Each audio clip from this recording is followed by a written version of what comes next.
we do know it is not the first time that questions are being raised about a high-profile, big-money government project. And tonight, Ben Kitilli takes a look at the cycle of botched tenders that are gradually but surely eroding Kenyans' confidence in government deals. The council 24.6 billion shilling laptop tender is not the first disaster to happen in government procurement. There was a problematic 4.6 billion shilling tender to purchase biometric voter registration kits in the run-up to the 2013 general election. And much more recently, another Jubilee government baby, the Chinese-funded standard gauge railway project. So what exactly is the issue with government procurement?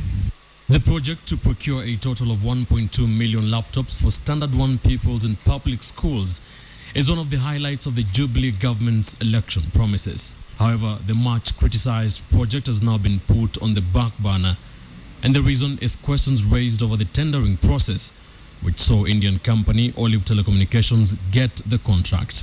Stakeholders blame what they call gaps in Kenyan procurement laws.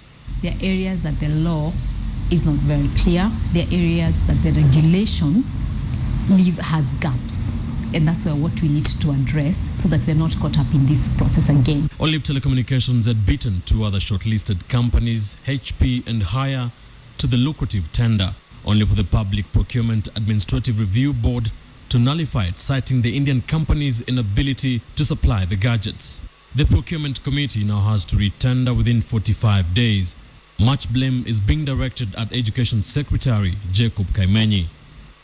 We sought to get the best value for the taxpayers' money and to serve the public interest. This has happened even before the dust could settle on yet another unresolved tendering mess, that of the 327 billion shilling project to lay a standard gauge railway from Mombasa to Malaba. The railway tender to China Road and Bridge Corporation was awarded on a government-to-government deal, a situation that experts say should be discouraged. As much as possible, until we've exhausted other ways, should be the last option.